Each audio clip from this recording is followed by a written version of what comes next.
السلام علیکم ورحمۃ اللہ وبرکاتہ۔ ویڈیو اسٹارٹ کرنے سے پہلے آپ سے ایک ریکویسٹ ہے کہ ابھی تک اگر آپ نے ہمارے چینل کو سبسکرائب نہیں کیا ہے تو سبسکرائب کر لیجئے، ساتھ میں بیل آئیکن کو بھی دبا دیجئے تاکہ جتنے بھی ویڈیوز ہو جیسے اپلوڈ ہو آپ تک وہ ویڈیو پہنچتی رہے۔ اب آئیے ویڈیو شروع کرتے ہیں۔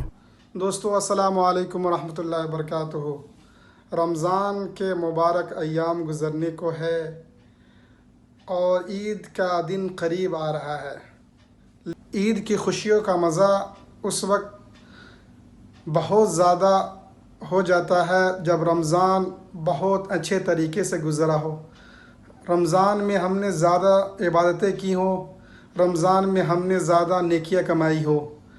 لیکن اس مبارک مہینے میں کورونا کی وجہ سے بہت ساری عبادتوں کے اندر ہمیں کمی کر دی ہے، اس لیے کہ مسجدیں بند ہیں، عبادت گاہیں بند ہیں، رب ذوالجلال کا گھر کعبۃ اللہ تک بھی بند ہے۔ یقیناً یہ ایک بہت ہی تکلیف دہ رمضان گزر رہا ہے۔ عید کا دن جو آ رہا ہے، ایسے موقع پر یقیناً خوشیوں کے اندر جو ذاتی ہونا چاہیے یقیناً کبھی بھی نہیں ہوگی، اس لیے کہ ہمارا رمضان بہتر نہیں گزرا ہے۔ لیکن جبھی بھی اللہ رب العالمین سے ہم یہی امید رکھتے ہیں کہ آنے والا دن، آنے والا رمضان انشاءاللہ بہتر سے بہتر ہوگا۔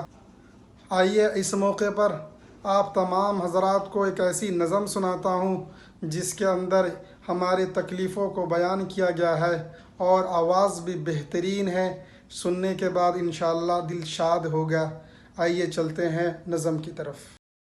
دور مسجد سے ہونے کا بے حد ہے غم، دور مسجد سے ہونے کا بے حد ہے غم، اس برس عید کیسے منائیں گے ہم، دور مسجد سے ہونے کا بے حد ہے غم، اس برس عید کیسے منائیں گے ہم، مسجدوں میں نمازوں کو جا نہ سکے، مسجدوں میں نمازوں کو جا نہ سکے، اپنے روٹھے خدا کو منا نہ سکے، اتنے بے بس ہیں ہم ماہ رمضان میں بھی، ایک جمعہ تک